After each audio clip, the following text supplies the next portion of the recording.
안녕하세요. 출발 증시와이드의 최리나입니다. 더욱더 중국 엔진이 강해지고 있죠. 이제는 중국의 경기 회복에 대한 기대가 아니라 확신으로 바뀐다는 분석까지 나올 정도로 중국 지표가 계속해서 개선된 모습을 보이고 있습니다. 이런 가운데 시리아 사태도 점점 완화 국면으로 치닫고 있고 때문에 뉴욕 증시는 또 한 번의 상승이 나타났다고 하는데요. 유럽 증시도 오래간만에 급등세를 띄었습니다. 간밤 서울 지역에는 가을을 재촉하는 가을비가 오기도 했는데 이제 코스피도 뭔가 약간의 변화가 감지되죠. 오늘 2000이라는 새로운 포인트 시대를 열어줄 수 있을지 관심 모아지고 있습니다. 오늘은 선물옵션 동시만기 하루 전이기도 한데요. 먼저 더 추가 상승했다는 뉴욕 증시 마감부터 챙겨보겠습니다. 뉴욕 증시가 중국의 지표 호조와 시리아 우려 완화 등으로 상승했습니다. 이에 따라 스탠다드 & 포어스 500 지수는 6거래일 연속 상승하며 지난 7월 이후 최장 상승 기록을 세웠고 나스닥 지수도 6거래일 연속 올라 하루 만에 13년 내 최고치를 또 경신했습니다. 다우지수 역시 전날보다 120포인트 이상 오름세를 띄었습니다. 유럽 증시도 범유럽 지수 기준 석 달 반 만에 최고치로 마감했습니다. 중국의 양호한 경제 지표와 시리아 사태가 외교적으로 해결될 가능성이 커졌기 때문입니다. 영국이 0.8% 올랐고 독일과 프랑스는 2% 안팎으로 급등했습니다. 시리아 정부가 화학 무기를 국제사회 통제 아래 폐기하자라는 러시아 제안을 수용했습니다. 이에 따라 시리아 사태는 군사 개입이 아닌 외교적 방식으로 해결될 가능성이 높아졌습니다. 이에 따라 프랑스는 시리아의 화학 무기를 몰수하도록 하는 유엔 결의안을 마련해 안전보장 이사회에 상정하기로 했습니다. 간밤 애플 주가가 아이폰 5 후속인 아이폰 5S와 저가 아이폰인 아이폰 5C 등 신제품 발표에도 불구하고 2%대 하락세를 띄었습니다. 신제품이 소문과 크게 다르지 않아 기대에 못 미친 데다 차익 실현 매물이 쏟아졌다는 분석입니다. 유로존 국가들이 하나둘 침체에서 벗어나고 있는 가운데 이탈리아 경제는 지난 2분기 전 분기 대비 0.3% 위축되며 예상보다 부진했습니다. 이는 직전 분기 기록한 0.6% 위축보다는 개선된 결과지만 8분기 연속 마이너스 성장한 기록을 냈습니다. 네, 과열 논란에도 불구하고 코스피는 이미 2000포인트를 채 6포인트 정도 차로 바짝 추격을 했는데요. 오늘 또한 외국인들의 수급이 기대가 됩니다. 14거래일 연속 사고 코스피도 2000을 보여줄지 먼저 일부를 통해 준비한 소식부터 보여드리겠습니다.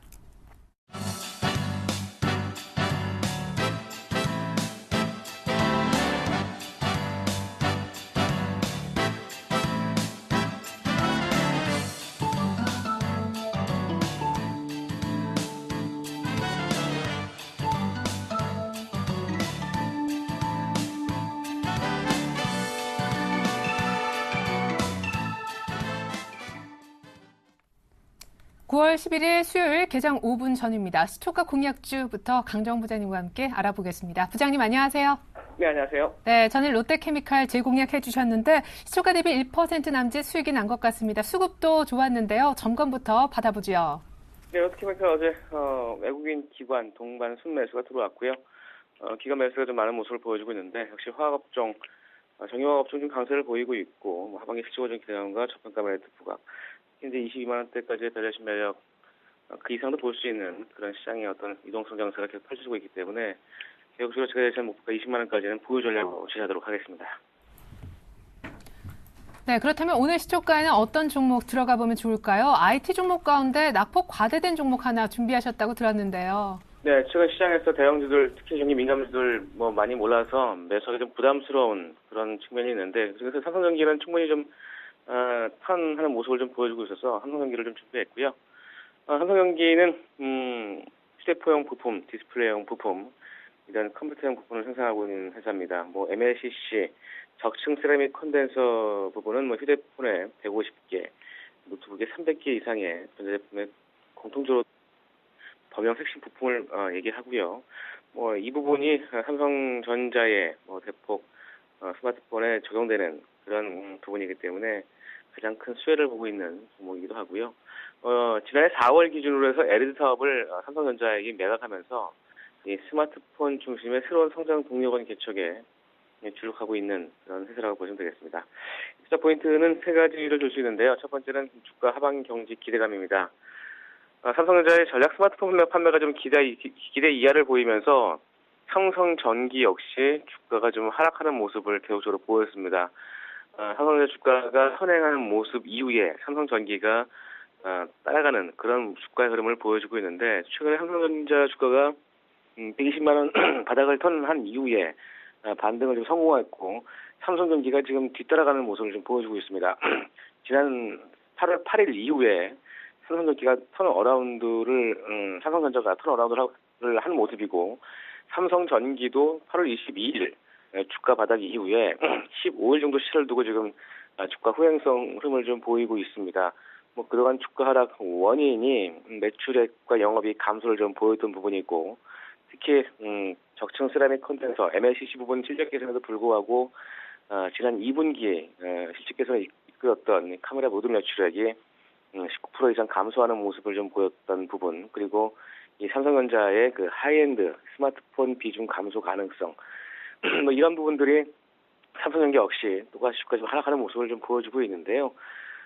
스마트폰 시장이 중저가 제품 중심으로 증가하고 있는 건 사실입니다. 하지만 삼성전자도 경쟁력 확대를 위해서 중저가 제품을 늘 수밖에 없는 그런 상황이라고 보시면 되겠고요. 이러한 추세에서 삼성전기도 대비하고 있는 모습을 좀 보여주고 있습니다. 7월 달에 삼성전기 베트남 공단에 법인을 설립했고요. 내년까지 7억 5천만 달러를 투자하는 이 대규모로 그 완공할 예정으로 되어 있습니다. 그래서 큰 생산 법인이 될 것으로 전망되고 있고 이에 따른 이 중저가 부품에 대한 대응도 가능할 것으로 전망되고 있는 상황입니다. 선율과 단가 인하에 대한 우려도 존재하고 있습니다만 단순한 환율 움직임보다는 기술력과 이 생산 비용 절감 능력 이런 복합적인 경쟁력이 좀 있기 때문에 전체적으로 규모의 경제 효과를 기대할 수 있다 이렇게 좀 보시면 되겠고요. 두 번째는 저평가 메리트입니다. 올해 실적은 매출액 8조 9천억 부분, 영업이익은 7천억대, 순이익도 540억을 전망하면서 지난해 대비해서 영업이익은 20% 증가할 것으로 전망되고 있습니다. 내년도에도 영업이익, 순이익 각각 10% 이상 증가할 것으로 전망되고 있는 상황이기 때문에 현 주가가 2014년 기준 PER 11배 수준이고 올 실적만 대비해서도 PER 13배 수준이기 때문에 3년 평균 PER 성장성을 감안하더라도 7배 수준이었기 때문에 저평가 메리트를 부각할 수 있을 것 같고요. 3년 평균 PBR로 보더라도 2.2배를 적용받았습니다. 지금 현 주가가 PBR 1.4배 수준이기 때문에 12, 4만 원대의 저점 밸류에이션 선정이 좀 가능한 그런 상황이고 외국인과 기관도 9월 4일 이후에 외국인은 16만 주, 기관도 16만 주의 누적 순매수를 보이고 있는 부분, 역시 이런 부분들을 투자 포인트로 지지하도록 하겠습니다. 네, 낙폭과대 삼성전기 목표가 어디까지 보세요? 네, 목표가 88,500원과 89,000원 사이를 제시해드리겠고요. 손절가는 8만 원 하시에 손절로 들어가시기 바라겠습니다. 네, 오늘 시초가에 삼성전기 들어가 보자라는 말씀 들어봤습니다. 부장님 감사합니다. 네, 고맙습니다. 9월 11일 수요일 우리장 개장했습니다. 오늘 드디어 기록의 날이 될 수 있을런지요. 코스피가 한 6포인트 정도만 더 오르면 2,000포인트를 일단 회복할 수 있게 되는데요. 일단 회복을 한다 해도 단기 과열권에 진입했다는 분석이 많아서 안착까지 할 수 있는지는 조금 논란이 있는 부분입니다. 무엇보다 외국인이 전에 8천억대 순매수, 1년 만에 가장 강한 매수, 그 가운데 4분의 1가량 2천억 물량을 장막판 동시호가 10분에서 샀기 때문에 사실은 더 긍정적으로 보시는 분들이 많은데요. 오늘 또 수급이 모든 재료에 우선하면서 2천을 드디어 볼지 출발 상황 더 자세하게 들어보겠습니다. 오늘 두 분 함께 하시겠는데요. 이명식 전문가님, 유스탁의 유창희 대표님 만나보겠습니다. 안녕하세요. 안녕하세요. 아직은 일자로 시작하네요, 코스피가요. 네, 최근 이틀 동안 가파른 상승 흐름이 전개됐습니다. 예상치도 않은, 기대하지도 않은 중국 쪽에서 수출과 관련된 그런 경기 지표가 좋게 나옴으로 인해서 장 막판에 강한 상승 랠리가 이어졌는데 역시 경기 지표와 함께 외국인 수급이 뒷받침된 그런 모멘텀이 최근 강한 흐름이 전개되고 있다고 볼 수가 있겠습니다. 그러나 단기적으로 최근에 비차익 쪽에서 외국인 그런 시가총액 상위 종목군으로 매수가 유입된 건 상당히 긍정적인데 지수가 가파르게 상승하다 보니까는 차익 프로그램이 유입이 됐습니다. 그렇기 때문에 내일 선물 옵션 동시 만기를 앞두고 일시적인 장중 그런 조정은 필요한 그런 상황이라고 볼 수가 있겠고, 그럼에도 불구하고 계속해서 경기 민감주라든가 턴어라운드가 기대되는 그러한 종목군들의 그러한 순환 상승은 계속해서 이어질 것으로 보여집니다. 그렇기 때문에 최근 일주일 사이에 과도하게 오른 종목군들의 경우 추격 매수는 하지 마십시오. 장중 눌림목 조정의 추후에 추가 매수할 수 있는 기회는 얼마든지 있기 때문에 현재 시점에서는 뭐 무리하게 시장에 대응하기보다는 완급 조절을 통한 대응이 필요하겠고 역시 금일도 수급이 중요한 하루이기 때문에 비차익 쪽의 매매 동향을 보고 시장에 대응할 필요가 있다고 여기십니다. 네, 아직 아침이긴 하지만요. 코스피가 일단 소폭 추가 상승하면서 한 1996 언저리 정도까지 올라와 있고요. 외국인들 일단은 현물 기준으로는 매수를 하면서 개장을 했습니다. 자, 코스닥 상황 먼저 보고 일본 니케이 짚어볼 텐데 코스닥은 어제 다행히도 외국인의 매수가 약간 들어왔잖아요. 기관 오늘도 팔고 있는지요? 네, 일단 코스닥 시장 외국인 같은 경우 어저께 오래간만에 200억 정도 넘게 매수가 들어왔습니다. 다만 그럼에도 불구하고 주가 상승은 그렇게 좀 크지 않았다는 부분들 역시 조금 뭔가 아쉬운 분위기 연출되면서 마감되는데 오늘은 일단 5일선을 갭으로 돌파시키면서 상승을 출발하고 있고요. 잘한다면 530포인트대까지는 주가 상승이 나올 수 있을 것 같지 않을까 생각을 하고 있는데 중요한 건 530포인트 중요한 게 아니라 최근에 계속 530포인트 전후로 해가지고 변동성 양세가 발생했던 부분들을 좀 고점을 돌파시켜야 된다는 거 계속 지켜보시면서 대응하셨으면 좋겠고요. 뭐 시가총 상위 종목 셀트리온이 2%대 상승을 보여주고 있고요. 어저께도 셀트리온이 많이 올라왔는데 오늘도 상승을 동참하고 있고 파라다이스, 서울반도체, SK 브로드밴드 다음 같은 대부분 종목군들이 강세를 띠고 있다는 거. 잘하면은 계속해서 코스닥 지수를 좀 더 이끌어갈 가능성이 높지 않을까 생각을 좀 하고 있고요. 수급은 아직은 조금 확인이 돼 있지만은 일단 외국인이 한 4억 정도 순매수가 들어오고 있고 기관도 어쨌든 한 2억 정도는 매수가 들어오고 있다는 거 체크가 되고 있습니다. 네, 잠깐 일본 니케이의 개장 분위기 짚어보겠습니다. 니케이도 최근에 우리랑 같이 가고 있죠. 전일에도 1.5% 올랐었는데 오늘 역시 추가 상승을 해냅니다. 0.6% 추가로 올라서 니케이 225지수가 이제 14,500까지 회복을 하고 있습니다. 자, 우리 일본 다 좋은데 오늘 또 중국장의 개장도 궁금해지실 것 같은데요. 자, 그에 앞서서 샘플러스 우리 전문가들은 현재 시장 분위기 어떻게 보고 계실지 방송을 통해서 직접 들어보기로 하겠습니다.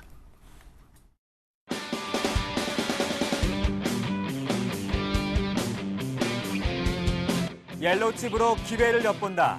바이오 IT 부품주의 달인 골든아이 클럽 김용준 멘토와 함께합니다.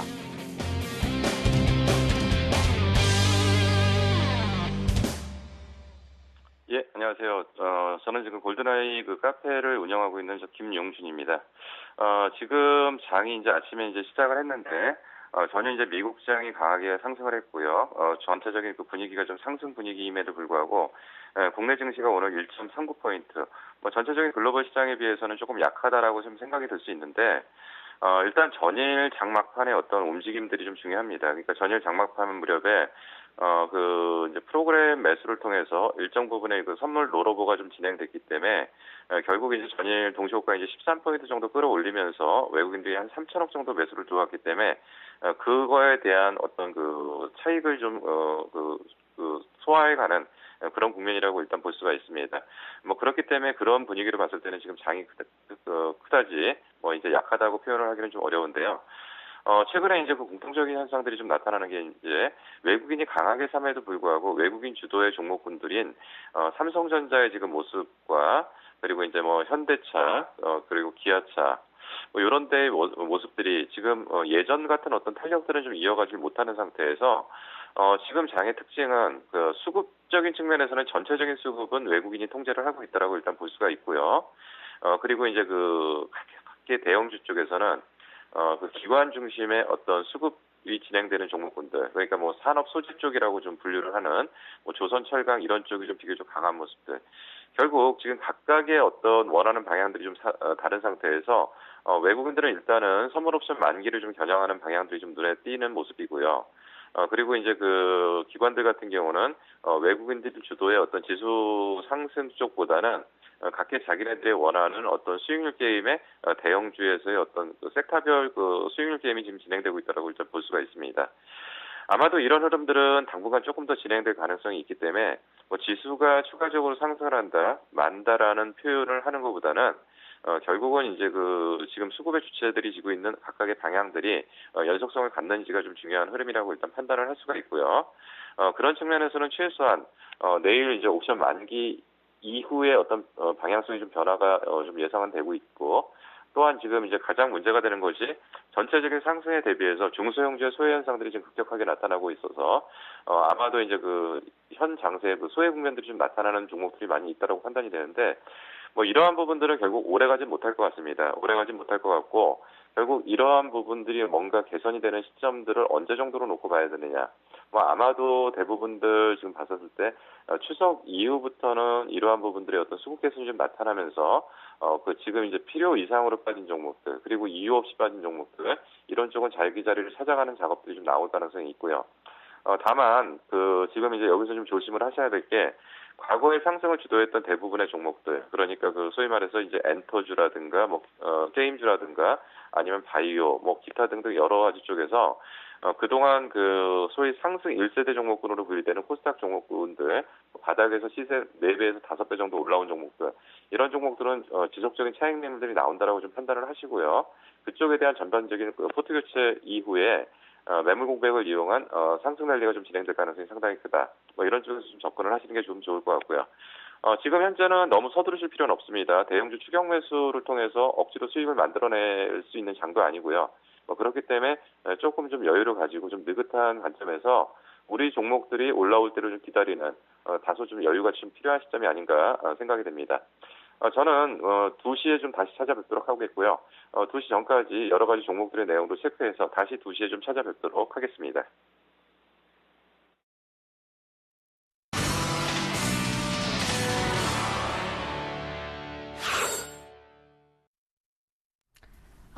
조금만 올라가면 되는데 아직은 아니에요. 1190선대 중반. 하지만 빨간불은 양시장 모두 놓치지 않고 있습니다. 서울 외환시장 나가보겠습니다. KB 외환선물 정경팔 팀장님 안녕하세요. 네, 안녕하세요. 네, 전일까지 사흘 연속 하락. 사실 1080원대 정도에서는 당국의 달러 매수 개입도 약간 포착됐다는 분석인데 7개월 내 최저치입니다. 1070원대 중반까지도 하락할 수 있다 하시면서도 두 가지 변수 가운데 당장 닥칠 변수로 시리아 사태를 거론하셨잖아요. 근데 조금 물밑으로 들어가는 분위기예요. 네, 그렇습니다. 오늘 서울 외환시장은 어제 종가 대비 시전이 하락한 1084원에 개장했는데요.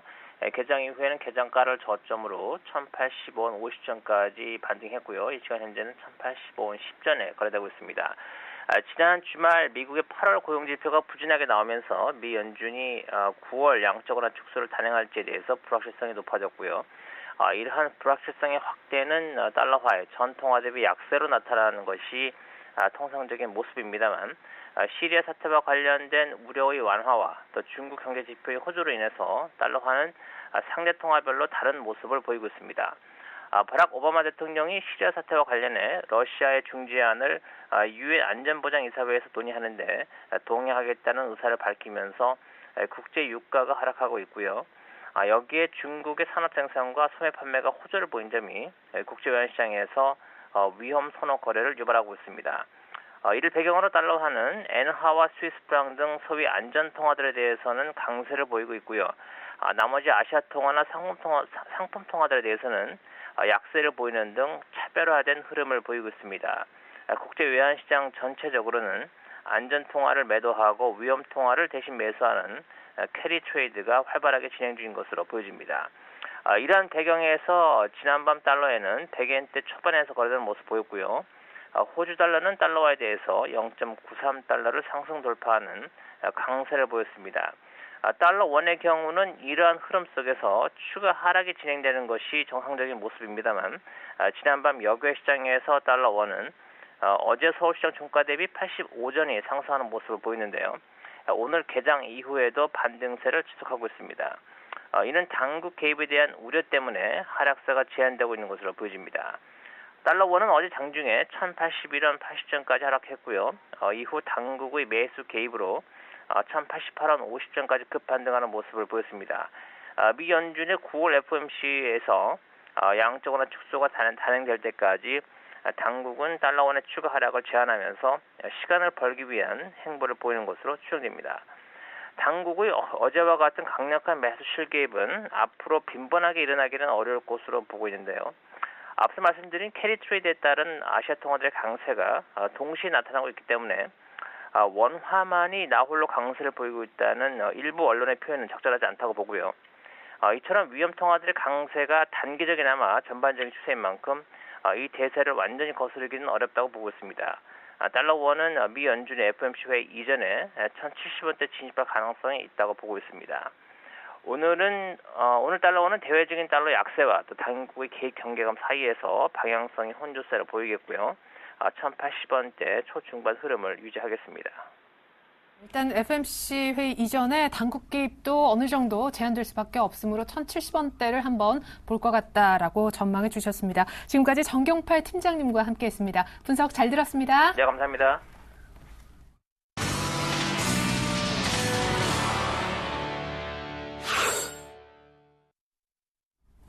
네, 계속해서 이 시각 현재 특징주, 특징 종목군 짚어드리고요. 관련해서 대응법까지 짜보는 출발 키포인트 브리핑 시간을 가져보려 합니다.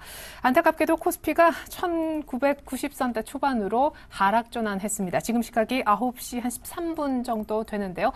삼성전자가 사실 전일 크게 오르면서 지수 상승에 많은 도움을 줬는데 140만 원을 목전에 두고 일단 오늘 파란불을 켜고 있네요. 네, 그 삼성전자가 최근 외국인 매수가 지속되고 있고요. 수급도 괜찮기 때문에 추가 상승 여력은 있다라고 볼 수가 있겠습니다.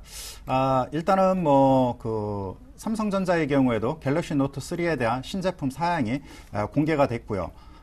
애플 쪽에서도 아이폰 OS라든가 OC, 고급폰과 그다음에 저가폰에 대한 가격이 책정이 됐죠. 현재 그런 것 같습니다. 현재 그 아이폰의 그 스마트폰과 관련된 고급폰과 저가폰의 가격 전략에 있어서 좀 그 시장에 대응하지 못한 그런 가격 책정이라는 그런 그 평가가 나오면서 오히려 삼성전자, LG전자의 경우 애플의 그 신제품에 따른 그런 시장 잠시 우려는 좀 완화될 것으로 보여집니다. 그렇기 때문에 현재 국면에 있어 삼성전자와 그 LG전자, 국내 그 IT 업체들의 경우에는 어느 정도 완만한 그런 안정적인 흐름이 전개되지 않을까 이렇게 판단이 됩니다.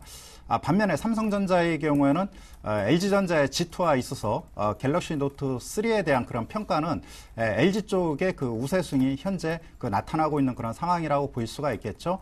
그럼에도 불구하고 삼성전자가 마케팅이라든가 시장 지배력이 워낙 크기 때문에 삼성전자의 주가 흐름은 다시 한번 안정적인 주가 흐름과 함께 200일선이 한 145만 원대를 회복하지 않을까 이렇게 판단이 됩니다. 그러나 현재 그 3분기 영업이익에 대한 그러한 그 애널리스트들의 그 추정 그 규모가 약 1조 원 차이가 납니다. 최저 한 9조 5천억 내에서 최대 한 10조 5천억 정도에 있기 때문에 개인적 견해로는 삼성전자가 3분기 영업이익 10조 원에 근접한다면은 다시 한번 150만 원에 육박하는 그러한 회복 국면이 나타나지 않을까 이렇게 판단이 되고요. 현재 흐름에서는 안정적인 기조가 계속 이어질 것으로 보여집니다. 네, 오늘 무엇보다 건설주 가운데 대림산업이 드디어 10만 원대 안착하려는 흐름이 나타나고 있고 무엇보다 더 눈길을 끄는 것은 현대제철의 연속적인 강세가 아닐까 싶어요. 오늘 수익성 개선 기대, 마진이 좋아질 것이다 이런 분석 나왔네요. 먼저 건설 섹터에 대해서 말씀을 드리면 아무래도 그 박근혜 대통령이 그 베트남으로 전격 방문함으로 인해서 여러 가지 경협이 순차적으로 이루어질 것으로 보여집니다. 개인적 견해로는 그 국내 기업들이 2007년도 전후를 분기점으로 해서 베트남에 그 투자를 많이 했습니다. 과거 포스코라든가 LG건설이라든가 지금의 GS건설이죠. GS건설이라든가 많은 기업들이 그 당시에 진출했었는데 서브프라임 모기지 사태 이후 베트남에 대한 투자가 주춤거리고 투자했던 기업의 실적이 상당히 악화일로에 있었습니다. 그러나 이번을 계기로 해서 다시 한번 여러 가지 그 SOC 투자와 관련해서 투자가 전격적으로 단행이 됐기 때문에 국내 건설 산업들이 좀 수혜를 볼 가능성이 크다라고 볼 수가 있겠죠. 그 대표적인 게 최근에 그 2분기 어닝 션크에 그 유발을 했던 GS건설이 최근에 베트남 경협 소식과 함께 가파른 상승 흐름이 전개됐는데 아무래도 큰 손들은 이미 이와 관련된 여러 가지 제반 사항을 미리 인지한 것 같습니다. 중요한 것은 그 대림산업인데요. 대림산업의 그 주가 흐름을 보면은 이미 9만 6, 7천 원대 그 박스권을 돌파하는 그런 흐름이 현재 진행되고 있습니다. 그렇기 때문에 현재 국면에 있어서는 대림 산업이 건설업체는 그 시장을 주도하고 있다라고 볼 수가 있겠고 10만 원대를 돌파했기 때문에 11만 원을 향한 단계적인 상승 흐름은 계속해서 이루어질 것으로 예상이 됩니다. 그러나 10만 원대에서 어느 정도 주춤거릴 가능성이 크기 때문에 추격 매수는 현재 시점에서는 뭐 적절한 그런 타이밍은 아니기 때문에 눌림목 조정을 기다리는 것이 필요하겠고요. 현대제철의 경우에는 그런 것 같습니다. 지난번에 그 2분기 실적 발표 이후 열연 가격에 대한 인상이 나타났는데요. 현재 뭐 톤당 한 2만 5천 원 정도 가격 인상이 나타날 것으로 보여집니다. 반면에 최근 상반기 계속해서 뭐 건설 경기 침체, 그다음에 중국의 고정 투자 자산에 대한 그러한 증가가 미미했기 때문에 철강 수요는 상당히 미미했습니다. 그러나 하반기 계속해서 어느 정도 중국에서 이쪽 SOC와 관련된 투자가 점진적으로 증가하고 있고요. 최근에 그 공급 과잉도 정점에 다다른 그런 상황 속에서 특히 상반기 원재료 가격이 많이 하락을 했습니다. 이 부분에 따라서 3분기, 4분기 영업이익 개선과 함께 업황 회복에 대한 기대감이 현재 작용되고 있는데 단기적으로 너무 가파르게 상승을 했습니다. 그렇기 때문에 현대제철의 경우에는 좀 가격 조정이 불가피한 그런 상황에 놓여 있기 때문에 추격 매수는 의미 없고요. 적어도 뭐 8만 원대 초반까지 기다리는 것도 괜찮다라고 여겨집니다. 네, 앞서서 전체적으로 시장 전략 짤 때도 김용준 멘토도 급할 것 없다라고 했었었는데 현대제철 역시 비슷한 전략 세워보시면 좋을 것 같습니다. 자, 이번에는 코스닥으로 가볼 텐데 어제 전반적으로 셀트리온 포함해서 제약이 굉장히 좋았는데 무엇보다 제약보다 더 선전한 섹터를 굳이 꼽자면 조선 풍력 관련된 기자재 섹터였습니다. 현진 소재 용연비염이 전일 동반해서 상한가, 오늘 추가 급등이네요. 네, 현진 소재 용연비염 같은 경우 어저께 상한가를 기록을 했고 오늘도 8에서 10% 상승세를 보여주고 있다는 부분들 워낙에 최저점에서 올라왔기 때문에 추가적인 상승을 보여주고 있는데 일단은 오늘 정도 상승이 나오고 나면은 앞에 이제 좀 매물대 부담감이 좀 작용하고 있다라는 거 좀 체크를 하실 필요는 있다라는 거. 일단 뭐 단조 업체들, 그러니까 최근에 보면 조선업종군들이 뭐 최근이 아니죠. 지난 6월부터 상승세를 계속 이끌어 왔었고요. 거기다 뭐 풍력이라든지 이쪽으로도 약간 분위기가 좀 형성이 되고 있다 보니까 단조 관련된 업체들이 실적 개선에 대한 기대감을 작용하고 있습니다. 그래서 올라오고 있습니다만은 좀 제한될 수도 있다. 그러니까 어제 상승세를 보였고 오늘도 급등세를 띄고 있기 때문에 내일 같은 경우에는 차익 매물이 좀 쏟아질 수 있는 구간이 아닐까 생각을 좀 하고 있고요. 뭐 기타 뭐 한일 동구 SNC라든지 태온 같은 거 보신다라면은 오히려 이러한 기업군들은 고점을 돌파를 시도하고 있기 때문에 차후에 올라온다면 이들 기업들 중심으로 또 이들 기업은 실적이 계속 개선이 되고 있었다는 것이죠. 그래서 관심을 좀 갖고 보면서 대응하셨으면 좋겠고요. 성강밴드도 여기 한 축이다라는 거 말씀드리고 싶고요. 어저께 이제 애플이 이제 신제품을 발표를 했습니다. 네. 발표를 하면서 별 내용은 없었어요. 네. 단순하게 저가폰이 하나 나왔고, 네. 뭐, 아이폰 5S가 나왔고요. 5S가 나오고, 그리고 이제 5C가 나왔는데, 그냥, 큰 혁신은 없었습니다만, 이제 새로운 기능이 하나 있었죠. 지문 인식으로 인해가지고, 지문을 통해가지고, 뭐, 어떤 결제를 할 수가 있고, 또 뭐, 실행을 할 수가 있다는 부분들, 최초로 도입이 된 거기 때문에 거기에 대한 기대감은 충분히 있다라는 거고요. 그래서 이제 뭐 크루셔셜텍이라든지 슈프리마 같은 기업군들이 요 지문 인식이라든지 지문 관련된 보안 이런 걸로 이제 기술력이 상당히 있는 기업군들입니다. 다만 이제 슈프리마보다는 크루셔셜텍이 최근에 이제 어떤 특허도 취득을 했고 네. 기대감이 높은데 이들 기업이 그러니까 애플사에다가 어떤 제품을 공급하거나 이런 건 없는 것 같아요. 예. 다만 이제 아이폰이 이제 새로 그런 기능이 적용이 됐기 때문에 LG전자나 삼성전자, 뭐 기타 하위 업체군들도 차후에 적용될 가능성이 높다는 거죠. 삼성전자 같은 경우는 갤럭시 S4서부터 적용 얘기가 계속 나왔었습니다. 적용이 안 됐었거든요. 네. 아마 갤럭시 S5에는 거의 100% 적용될 가능성이 높다는 부분들.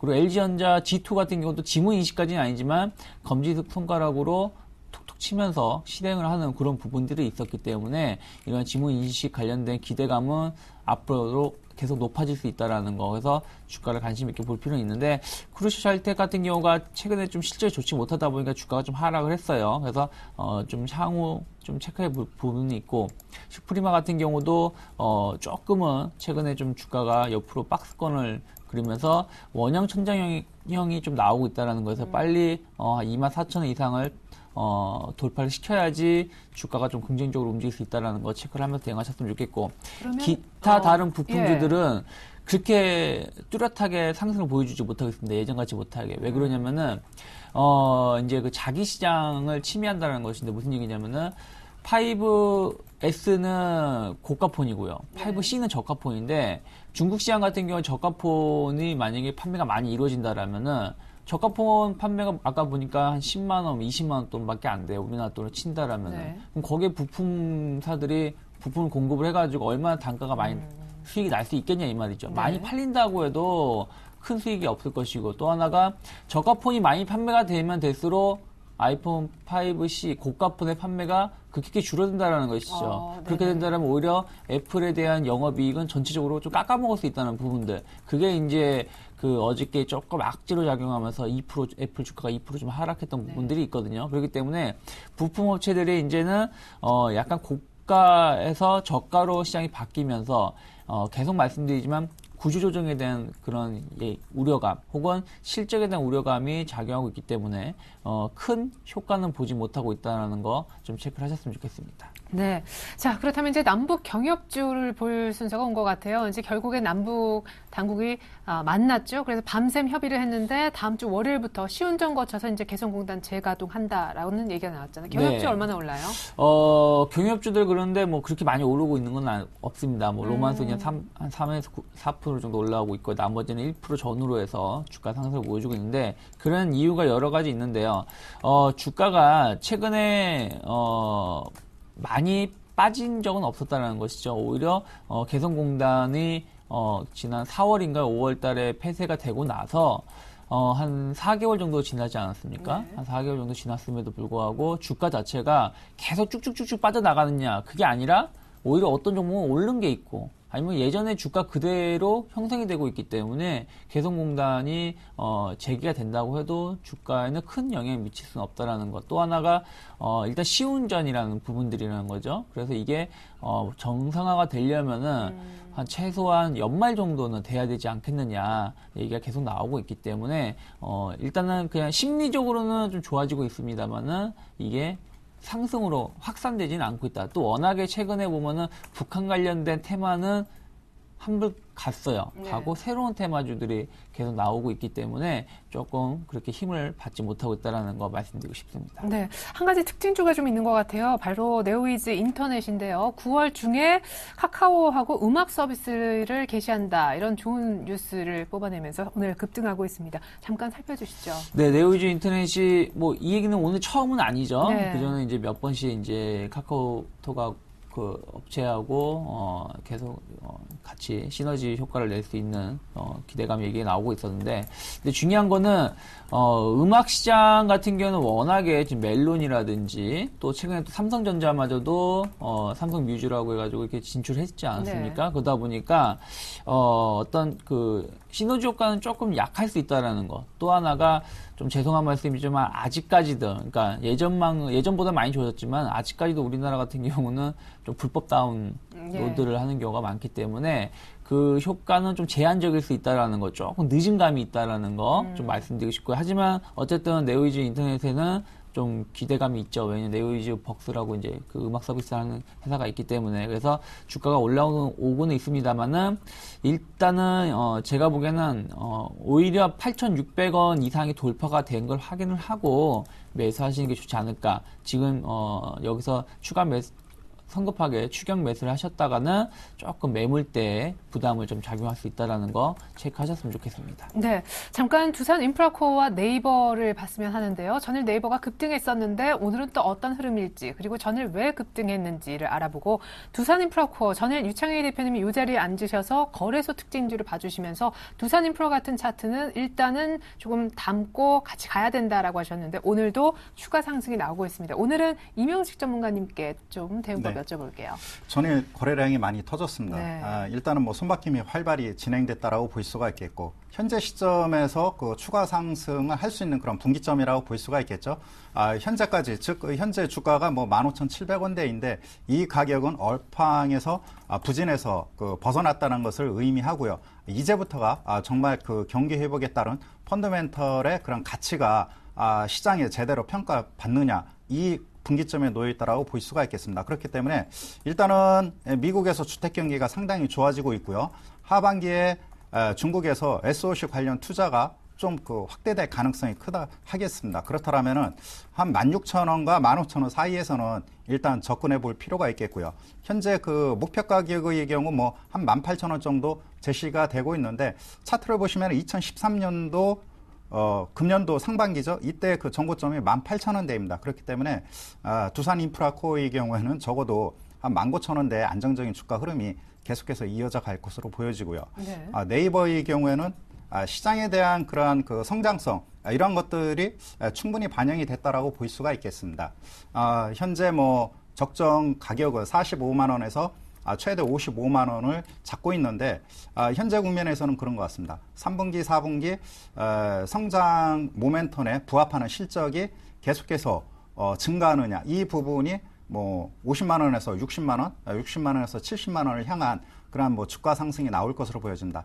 현재는 미국에 상장되어 있는 페이스북과 주가가 동행될 것으로 예상이 되기 때문에, 예를 들어서 뭐 페이스북의 주가가 43달러, 45달러 상승한다면 네이버의 경우에도 동행성을 보일 가능성이 크다라고 볼 수가 있겠고, 중요한 것은 네이버를 통한 그러한 콘텐츠가 얼마만큼 많이 수익성을 창출해 내느냐, 이 부분이 관건이라고 볼 수가 있기 때문에 네이버의 주가 흐름은 50만 원대에서 안정을 찾으면서 뭐 횡보 내지 완만한 그런 상승 흐름이 재현될 것으로 보여집니다. 장기 투자라면은 한 50만 원대에서 뭐 분할 매수의 관점 괜찮다라고 보여집니다. 네, 그리고 전일에는 헬스케어 테마가 좀 강하게 형성이 됐었죠. 정부가 원격 진료 법제화를 추진한다라는 것이 모멘텀이 됐었었는데, 오늘은 어떤 모습일지, 특별히 셀트리온도 또 얼마나 상승 여력이 있는지 궁금해요.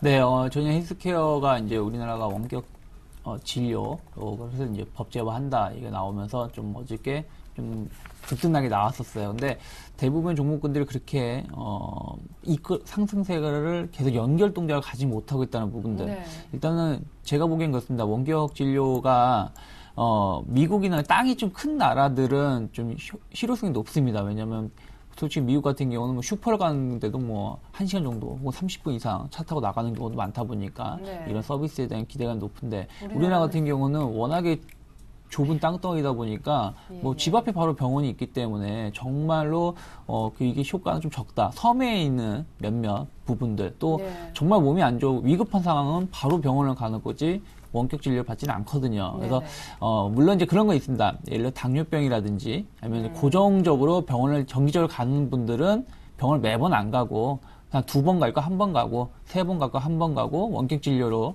이런 서비스를 받는다라면은 그런 효과는 있겠지만 전체적으로 확산되기엔 좀 약하다는 부분들, 그러다 보니까 일단은 좀 확인하고 대응하자는 분위기가 좀 형성되고 있는 것 같아요. 그래서 그나마 이제 뭐 비트컴퓨터라든지 뭐 휴비치 같은 경우는 주가가 조금 더 이끌어갈 위치는 놓여 있습니다만은 역시 어쨌든 매물대가 좀 있다라는 것. 최근에 인성정보가 엄청나게 지난 4월 달부터 급등세를 띄었었습니다만은 어저께도 장중에 5% 올라왔다가 차익 매물로 인해 가지고 좀 하락세를 보였다라는 거 체크를 하면서 좀 종목별로 대응할 필요가 있다 생각을 하고 있고요.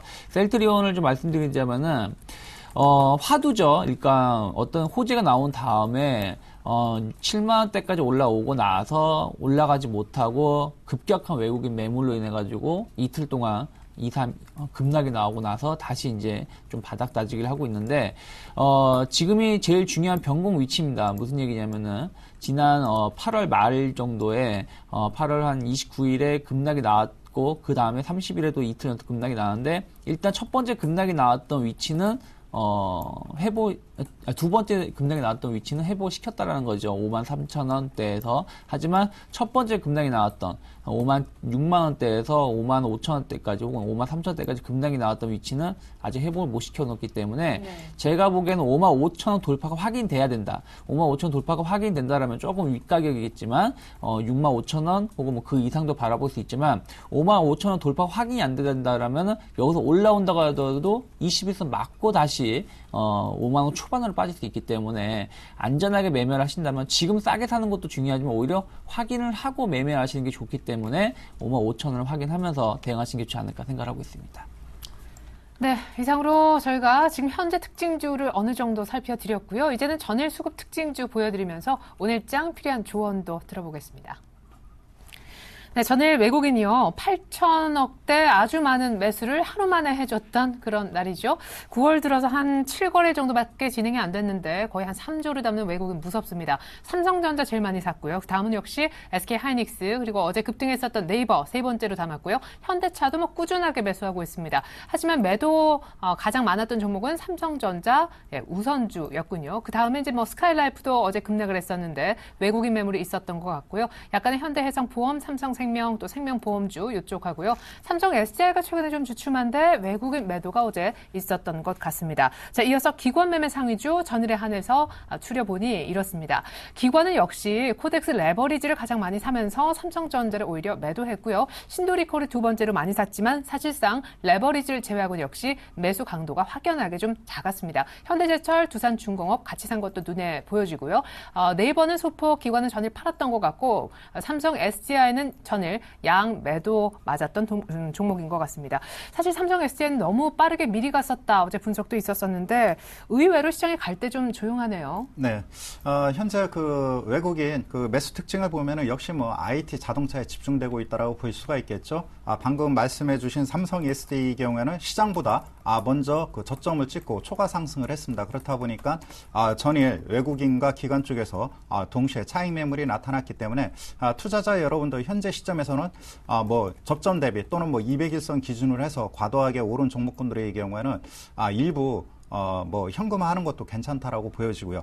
충분히 재매수할 수 있는 기회는 주어지리라 판단이 됩니다. 기관 쪽의 흐름을 보면은 여러 가지 뭐 산발적인 그런 흐름을 보여주고 있는데 역시 그 소재라든가 산업재, 경기 민감주 섹터에 집중하고 있다라고 볼 수가 있겠습니다. 신도리코의 경우에는 전이 특별한 뭐 재료는 없었는데 기관과 외국인이 각각 저가 매수가 유입된 하루였다라고 볼 수가 있겠고 NHN 엔터테인먼트의 경우에는 외국인은 네이버에 쏠림 현상이 지속되고 있는 반면 기관의 경우에는 분할 이후 10만 원대 초반을 분기점을 해서 계속해서 지속 매수가 나타나고 있는 것이 특징적 요소라고 볼 수가 있겠죠.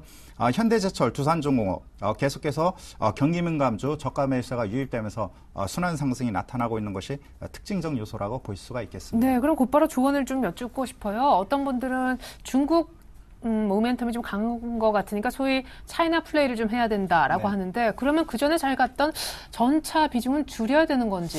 예, 그 다음에 한번 기회가 되면은 큰 흐름에서 한번 말씀을 드려야겠는데 그 삼성전자는 150만 원대 가격이 그 돌파가 관건이고요. 현대차의 경우는 25만 원대 가격 돌파가 관건입니다. 이 가격대가 왜 중요하냐면은 IT 자동차가 계속해서 시장을 선도할 것이냐는 앞서 말씀드린 그 가격대를 돌파하는 그런 시점이 분기점이 될 것으로 보여집니다. 만약에 그 삼성전자가 150만 원 이하, 현대차가 25만 원대 전후에서 박스권 횡보를 보인다면은 경기 민감주 섹터의 그러한 그 뭐랄까 수익률 게임이 월등히 낮습니다. 그렇기 때문에 경기 회복에 대한 기대감도 크고요. 그렇기 때문에 여기에 집중될 수밖에 없는 그런 상황이 놓여 있기 때문에 경기 민감주 쪽으로 일단 당분간 포커스를 맞추는 것이 필요하겠고 시장은 어느 쪽으로 수급이 급속히 쏠릴지는 모릅니다. 왜냐하면 IT 자동차의 펀더멘탈이 아직까지는 탄탄합니다. 경기 민감주 대비. 그렇기 때문에 양 시장은 그 균형을 맞추면서 어느 정도 순환 상승이 이어져 갈 것으로 보여집니다. 네. 자, 이번엔 코스닥의 전일 수급 특징주 한번 들어볼게요. 화면 준비했습니다.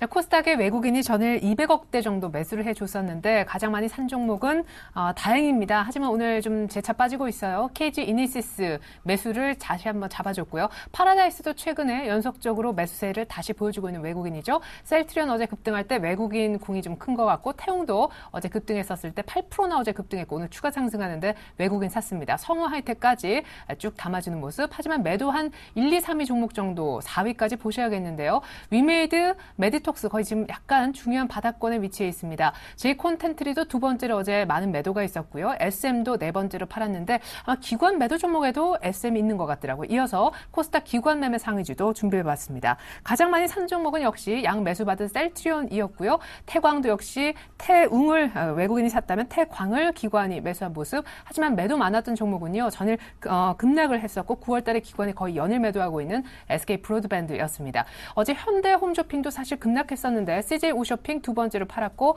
파라다이스는 조금 매매 공방이 있었던 듯하고요. 보십시오. SM은 양 매도였네요. 예. 네. 일단은 지금 최근에 보시는 외국인 기관 모두 코스닥의 어떤 주체가 좀 강하지 못하기 때문에 네. 패턴을 찾기가 쉽지 않습니다. 다만 이제 어쨌든 외국인 같은 경우는 뭐 파라다이스라든지 뭐 태웅 그리고 뭐 성우 하이텍 같은 종목군들은 어떤 실적 개선에 대한 기대감이 좀 작용하고 있고 추세를 조금 돌리려고 하고 있는 위치에서 매수가 들어오고 있다라는 거 좀 체크해 볼 수 있고요. KG 이니시스는 외국인이 어저께는 일시적으로 매수를 해줬어요. 근데 워낙에 기관의 매도 물량이 그냥 폭탄적으로 쏟아지다 보니까 힘을 못 내고 있다는 부분도 오늘도 제가 보면 기관의 매도 좀 많이 나오고 있는 것 같아요. 그래서 좀 조심하면서 대응할 필요가 있지 않을까 생각을 좀 하고 있고요. 셀트리온 같은 경우 아까 말씀드렸다시피 그렇게 좀 지켜보셨으면 좋겠고 기관 같은 경우는 이제 AP 시스템이라든지 메일 유어, 뭐 태강 이런 종목군들 잡고 있는데 태강을 빼고 나면은 대부분 종목군들이 최근에 한 3개월 혹은 4개월 동안 계속 우하형을 그리면서 또 빠지고 있다가 저점을 좀 바닥에 대한 기대감이 작용하고 있는 위치에서 매수가 들어오고 있기 때문에 결국은 단기적인 수익률 게임을 좀 취하고 있다라는 거. 그래서 조금은 일단 단기적으로 수익률이라고도 기간이 한번 매수를 잡아주면 좀 꾸준히 올라갔던 부분들이 있기 때문에 바닥을 잘 다지고 있는 종목군들 좀 AP 시스템 같은 경우 좀 보면서 대응할 필요가 있지 않을까 생각 좀 하고 있고요.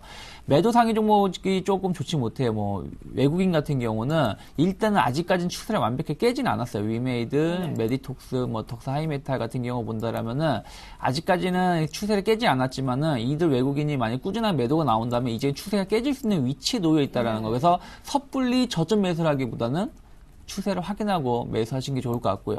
기관 같은 경우는 SK 브로드밴드, CJ 오쇼핑 같은 종목군들 매도를 하고 있는 게 대부분이 차익 매물을 좀 쏟아내고 있다는 거죠. 예를 들어서 KG 이니시스처럼 시장이 좀 많이 올라왔던 상황에서 코스닥 시장이 워낙에 좀 지지부진하다 보니까 일단 수익 난 걸 좀 빼자 이런 전략을 잡고 있다라는 거 체크를 하면서 대응할 필요가 있다라는 거 말씀드리고 싶고요. 네, 저는 궁금한 게 지금 선물옵션 동시만기 하루를 남겨놓고 있어서 코스피도 코스피대로 지금 2,000을 못 가는데 여쭤보고 싶고 또 요 틈에 코스닥이 좀 갈 수 있는지. 이제부터는 좀 코스닥에 좀 관심을 가질 필요가 있지 않을까 생각을 하고 있는데 무슨 얘기냐면은 저는 그렇게 보고 있습니다. 오늘 같은 경우도 중요한 게 외국인 선물 매매 동향이라고 말씀드리고 싶은데요. 어쨌든 외국인이 최근에 선물 쪽에서 꾸준하게 매수가 엄청나게 들어왔어요. 한 8월 23일부터 지금까지. 그렇기 때문에 만기를 앞둔 상황에서 내일이죠. 오늘은 아니지만 내일까지는 좀 긍정적인 모습을 띌 수 있겠지만 그 이후에 선물 쪽에서 어떤 특징적인 모습이 안 띈다라면은 시장이 조금 박스권에 들어갈 수 있다라는 거. 제가 어저께 말씀드린 저 개인적으로는 어저께인가 그저께인가 그런 말씀드렸을 겁니다. 1970 정도를 만기 결제를 생각하고 있었는데 지금 상황 보니까 2000포인트도 가능할 것 같다. 근데 뭐 2000포인트 찍진 못했지만은 1997포인트, 8포인트면은 2000포인트 찍은 거나 마찬가지거든요. 올만큼 온 거네요, 그러면. 그렇죠. 올만큼 왔기 때문에, 종합주까지 있으면 여기서 이제 조금 이제 기간 조정이 좀 필요한 구간에 놓여 있다. 뭐 더 간다라면 좋은 거지만은, 한 100보 전진을 위해서 한 1보, 2보 후퇴라는 것도 나쁘진 않다라고 생각을 하고 있기 때문에 좀 앞으로는 선물 매매 동향 보셨으면 좋겠고요. 중요한 코스닥이라 생각을 해요. 코스닥이 어찌됐든 최근에 못 가고 있는데, 코스피가 워낙에 잘 가고 수급이 그쪽에 몰려있다 보니까 코스닥이 소외를 받았는데 저는 그렇게 봅니다. 지금 수렴이 거의 마무리가 되었다는 하단에서 수렴이 마무리된 상황에서 여기서는 복불복이에요. 무슨 얘기냐면 여기서 만약에 상방으로 터닝을 한다라면은 한 550포인트대까지 크게 올라갈 수 있지만서도 만약에 뭐 실망 매물이 쏟아진다라면은 바로 다시 한 500포인트 510포인트나 500포인트 초반까지도 빠질 수 있어요. 근데 최근에 우리나라 시장 분위기를 본다면은 코스닥이 500포인트를 빠질 만한 악재가 지금 계속 나오고 있는 건 아니라는 것이죠. 오히려 대형주가 올라왔고 어저께 단조라든지 이런 기업분들 보신다면은 앞에 좋은 그 대형주가 가다 보니까 이제 실적이 개선될 수 있다는 기대감으로 올라오고 있는 것이거든요. 네. 서서히 중소형주로 상승세가 확산이 되고 있는 초입 구간에 놓여 있기 때문에 코스닥 시장이 이제부터는 좀 힘을 낼 수 있는 구간이다라고 생각을 좀 하고 있습니다. 네. 자, 사실상 2000포인트 도달할 만큼 도달한 셈이다 라시면서 오늘 일단 외국인들 선물 잘 보되 코스닥도 슬슬 주목할 때가 됐다. 수렴 차트다 분석 들어봤습니다. 이명식 전문가님과 유창희 대표님 도움 말씀 주셨습니다. 조언 감사합니다.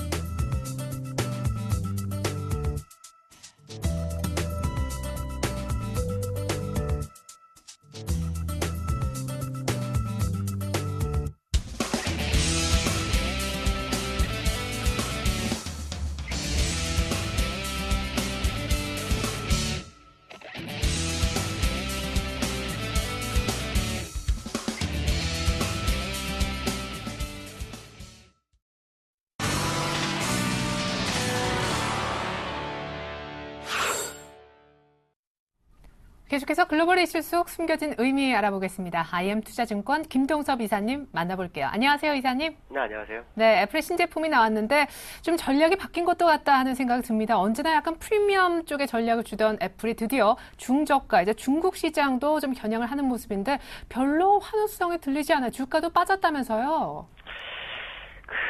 신제품 출시의 기대감으로 주가가 좀 많이 올라왔었고요. 그냥 막상 이제 출시가 됐는데 이게 중저가로 가는 것이 현명하냐에 대한 부분을 본다면 제가 볼 때 실패자일 확률을 열어두고 보자라고 말씀드릴 수 있는 게요. 중저가로서의 그 역할을 하려면 일단 그 중국이나 이런 데를 대상으로 해야 되는데 이 중국이나 이 사람들도 이제 눈높이가 너무 높아져가지고요. 중저가가 꼭 더 낫다라든가 싸서 산다든가 이런 생각 안 갖습니다.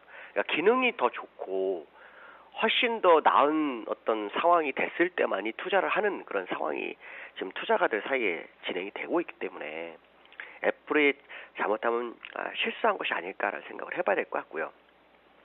지금 시장에서는 그 실망스럽다라는 얘기도 많이 나옵니다. 왜냐하면 첫 번째가 스크린 크기가 여전히 똑같다라는 문제가 있고, 그 다음에 더 빠른 칩이 그 스마트폰에 있어요. 그러니까 굳이 이거를 뭐 또 해서 할 그런 상황은 아닌 것 같고요. 또 배터리 수명에 대한 것도 발전이 없다라는 거. 그 다음에 이제 그 메모리가 여전히 128GB인 상황이고요. 혁신을 찾아볼 수 없다라는 게 그들의 특징이고요. 또 만약 중저가라 그런다면 정말 중저가야 되는데 2년 약정을 해야 되는 문제가 있습니다. 그러니까 2년 약정을 하고서 $99, 그 다음에 $199 두 개가 있는데 약정을 맺지 않으면 거의 $550 정도가 됩니다. 그러니까 결국은 눈 가리고 아웅거렸다. 중저가제라고 얘기를 하지만 실제로 중저가라고 하기에는 어렵지 않느냐. 이렇게 판단을 하고 있는 것 같습니다. 그리고 또 하나는 제가 볼 때는 그 중저가가 아니라 브랜드 가치도 중요하지만 정말 제품을 좋게 해서 차별화 제품으로 가는 것이 현명하다라고 판단하고 있고요. 제가 볼 때는 이번 애플은 좀 지켜봐야 되겠지만 그렇게 호응을 못 받을 수도 있다라는 생각을 하고 있습니다. 네, 그러게요. 앞서서 삼성 갤럭시 S4도 뭐 그냥 좀 조용한 반응이었는데 애플마저도 혁신 얘기가 없네요. 자, 이탈리아 2분기 GDP 나온 모양이던데 유럽에 이제 하나 둘 나라들이 좀 침체에서 벗어나는 국면 보이는 듯했지만 이탈리아는 여전히 경기가 별로 좋지 못하다라는 것을 드러냈다고요. 지금 8분기 연속 마이너스 성장 기록 중이고요. 0.3% 위축된 것으로 나오는데 어저께 그 뉴스를 보니까 이탈리아의 10년물 국채가 스페인보다도 더 높은 상황이 발생했거든요. 그만큼 이탈리아가 경기나 여러 여건이 좋지 않은 상황으로 받아들여야 되지 않나 이렇게 판단이 쓰고 있고요. 그렇지만 프랑스나 독일이 경기가 살아난다면 다음 타자는 이탈리아이기 때문에 일시적인 현상 정도로 바라보는 것이 좋지 않을까 이렇게 판단하고 있습니다. 네. 2000을 눈앞에 두고 코스피가 약간 주춤합니다. 그런데 외국인들은 앞으로 10조를 더 살 수 있다 이런 분석이 나오고 있습니다. 그래서 선물 옵션 동시만기를 앞두고 사실은 올 만큼 왔다. 1990 6, 7, 8 정도면 2000 본 거 아니냐 이런 얘기도 나오고 있고요. 어떻게 보세요? 일단 외국인 수급 전망부터 좀 여쭙고 싶네요. 외국인들이 1월부터 7월까지 나간 돈이 거의 한 10조 정도 되죠. 10조 정도 됐는데 그때 이제 뱅가드 물량이 거의 10조가 거의 다 포함됐습니다. 그러한다면 이제 각 펀드들이 물량을 많이 비중을 축소했던 그런 상황이었거든요. 근데 그것이 이제 끝나고서 벤치마크를 이제 진행이 되고 시장에서 방향성을 제시하는 그런 상황이 된다면 결국 다시 한 15조 정도가 들어올 수 있다라는 그런 얘기가 있습니다. 근데 현재까지 들어온 것은 약 5조 정도 들어왔으니까 10조가 추가로 들어올 수 있다라는 부분인데요. 여기서 우리가 중요하게 생각해야 될 것은 우리나라 시장이 정말 얼마나 저평가됐을까라는 부분을 한번 생각해 봐야 되겠죠. MSCI 코리아 지수의 우리나라 지수가 6월 달에 고점이었어요. 우리나라 지수가 과거 6월 달에 얼마였냐면요. 2013이었습니다. 근데 MSCI 지수는 벌써 6, 7일 전에 이 고점을 지나갔습니다. 그렇다 그러면은 외국인들은 추가로 더 매수할 근거, 명분을 가졌다라고 봐야 될 것 같고요. 실제로 그 주가 수익률, 그러니까 퍼로 봤을 때 MS 코리아 신흥지역 중에서 우리나라가 5.9% 정도를 저평가돼 있고요. 그다음에 선진 시장 대비로는 이거 엄청납니다. 32%가 저평가돼 있죠. 그렇다면 결국 외국인들이 지금 하루에 프로그램 매수, 현물, 선물까지 포함해서 거의 매일 1조씩 사는데 그럴 만한 가치가 있지 않느냐라는 생각을 한번 해봐야 되지 않나 이렇게 판단합니다. 그들이 정말로 선진국 대비로 32%의 갭을 먹기 위해서 들어왔다면 지금 5, 6% 끌어올리면서 매일 1조씩 사는 것은 당연하다라고 생각해 볼 필요성이 있지 않을까. 그렇다면 지금 현재 시장에서 2000에서는 저항을 예상한다. 이것 자체가 오류로 남을 수 있다는 생각을 한번 해봐야 될 것 같고요. 시장에서는 지금 들어온 외국인은 기존의 외국인과 다르다라는 분석이 나오습니다. 그래서 인터내셔널 펀드 2개가 우리나라에 집중 투자를 하는 것이 아니냐라는 그런 생각을 하게 되는데요. 만약에 그렇다 그러면 지금 문제가 되는 것 중에 하나가 뭐냐면 기관들의 선물 매도가 내일 정도 쇼커버링 가능성을 제기해 볼 필요성이 있다. 기관들이 지금 누적 매도로 257, 255, 251을 콜 매도로 쳐놨었는데 이게 뚫려버렸죠. 그렇다면 지금 상황에서는 기관들은 위쪽으로 더 베팅을 하는 방법밖에 없습니다. 아래로 밀거나.